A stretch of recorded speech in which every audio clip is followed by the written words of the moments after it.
with governments trying to restrict online gaming recently in their societies, Find Out Why is raising awareness about the political aspects of games in culture, the preservation of freedoms, and the social impact of gamer communities.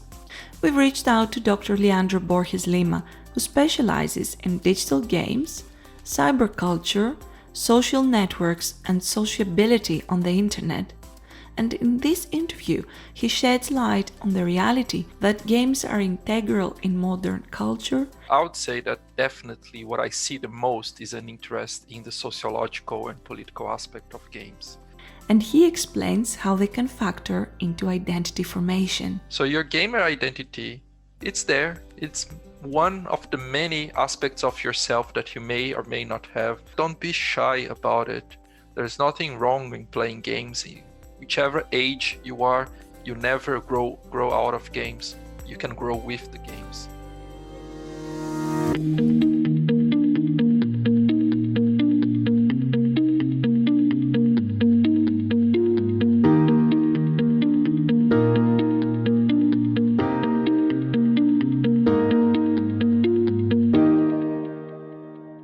We started this interview by asking Dr. Borges Lima when did games become a study topic in academia and what is his research focus?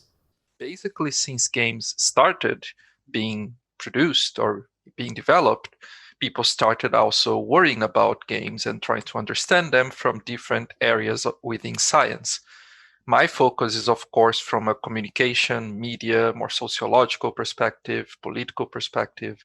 But there are many ways of studying games, from design perspectives, from more game development and coding perspectives, and so on and so forth. When did game studies become formally a research topic? And what is the major advancement you see in the study of sociology and politics of games? It really became more of a topic of discussion kind of after the 2000s. Before that, we have a lot of literature, important research has been made, but was kind of scattered around. Now we have it more concentrated and we really have a community around it. And in this community, I would say that definitely what I see the most is an interest in the sociological and political aspect of games. Personally, I think there's been a lot of advancement in the application of queer theory and queer studies to games. There's been a surge in that topic in the past 4 or 5 years, and it's ongoing. And that is very positive because games can be and still are seen, especially by the media, as the realm of the white male heterosexual gamer, whereas that's not really the case. The case is that gamers are very diverse. How do you see the role of the player, their agency, in relation to the game itself? In my kind of research, I always try to tackle all the aspects that are involved in what I call the video games culture or the video games practice. So I always try to look at it as a configurative dynamic where players configure the industry configure the players, but also societal discourses, societal problems, our backgrounds, our personal experiences, they configure how we engage with games, and that can also lead to how developers develop games. And in that perspective, I see the role of the player as a fundamental one because it's hard to grasp what a game can tell someone without a player to play the game. So the player has a central role. Even when we're doing research that is more just a content analysis of the game themselves, we as researchers, we are the players, we are the gamers. We are the ones that make the game happen and make the story happen and control the characters. So that perspective and that experience also plays a role when we are analyzing just the game's content.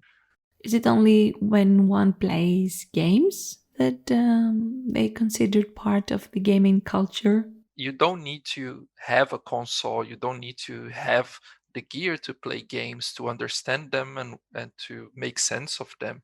You can simply watch people playing games. It's more common nowadays that people will sit down and watch people playing games, but it's also not necessarily a new thing. The game watching experience has always been there. So you would always have like a crowd of people watching someone playing the arcade, waiting for their turn, and watching people playing games was always there.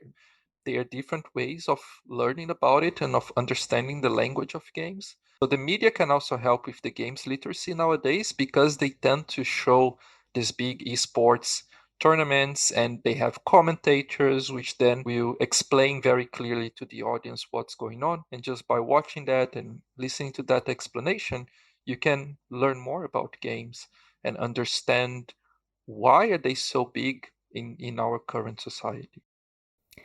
Can games replace traditional education methods? We've been studying games for education for a long, long time. It's been a topic. There's a field for this called edu gaming, or we can also brand it under the serious games umbrella. And there's a market for it. Companies are working on creating games that are focused on educating people about something.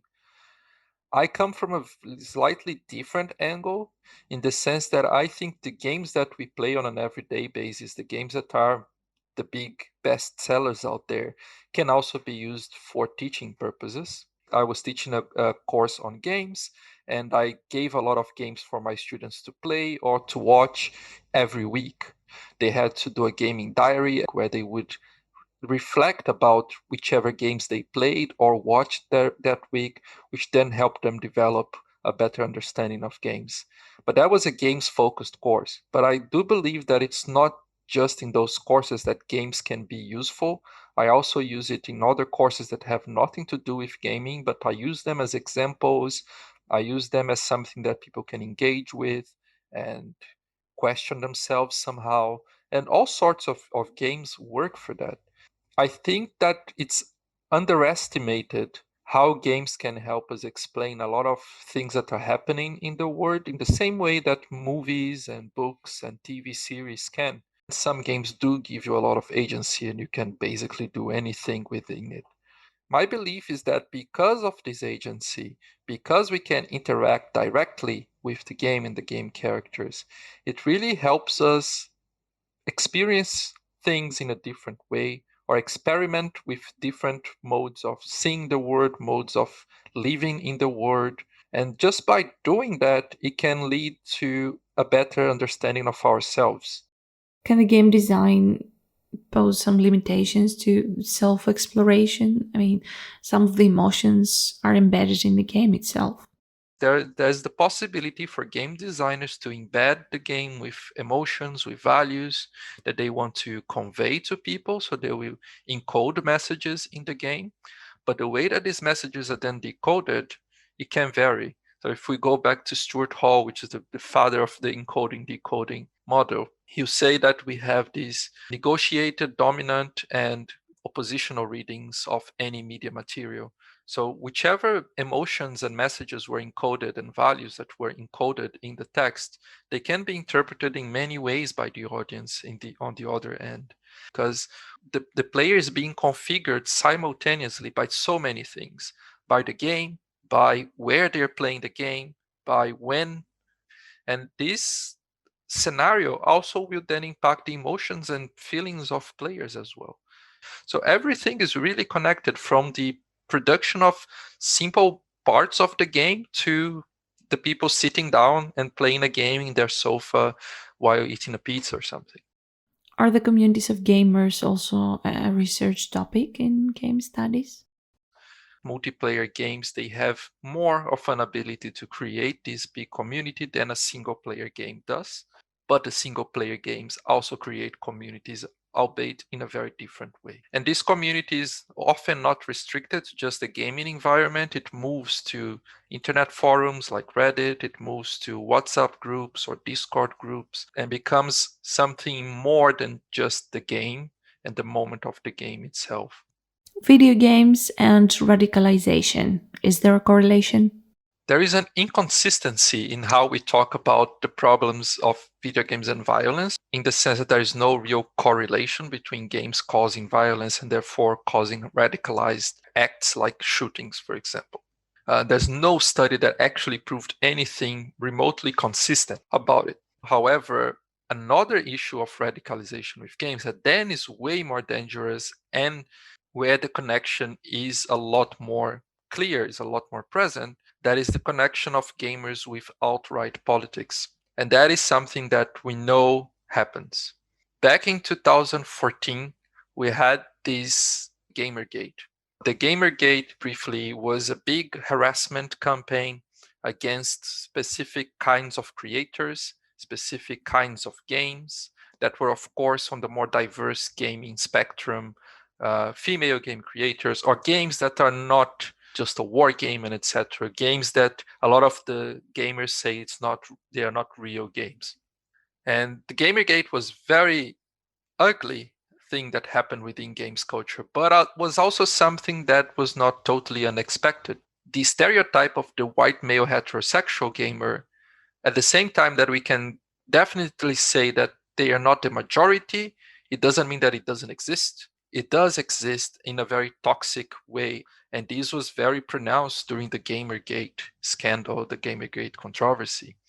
The kinds of strategies and tactics that were used by people that were pro Gamergate in terms of exposing personal information of people, but also the way that they organize themselves in online forums where anonymity is very important, like Reddit, like 4chan, 8chan, and other online spaces. The ways that they organize themselves, the ways that they would create misinformation or fake news and spread this kind of misinformation are very similar to the same ways that were used, for example, during Donald Trump's campaign in 2016.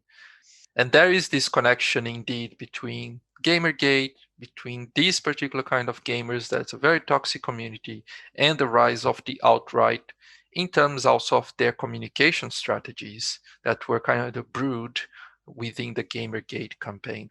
Even the terminology of gamer is a place of political dispute that is very much connected to this radicalization that is happening, especially among kind of teenage young adults communities. And I had some students that would tell me, I don't identify myself as a gamer because I don't want people to mistake me for a homophobic person, for a sexist person, for a racist person. And that's a dispute, again, a dispute of space, a dispute of visibility and voice that I think will be a continuous dispute. I don't think it will ever really end. It's also a dispute that with no clear victors. It's not just about gaming, it's a social and political phenomena that happens to have games as part of it as well. And I think that needs to be looked into more carefully and understood more carefully because it is a breeding ground for everything. We want to give kids, we want to give anyone the tools to recognize when something is toxic, when something is potentially damaging to them so they can avoid that. That's the least we can do and the best we can do, I find. Is being a player an identity? Identity is something that is always changing, that we're always constructing, reconstructing, refiguring. Now, gamer identity is something that we can connect more to our consumption practices, to our cultural practice, cultural consumption. So it's more on this side of a kind of a capitalist identity, even that's something that you kind of do because it's part of the word. But for some people, it would be a big part of their lives. For some people, not. But this identity process, it is very dynamic. It's very complex in general. The concept of identity is complex. The concepts of identification are complex. But identities are intersectional.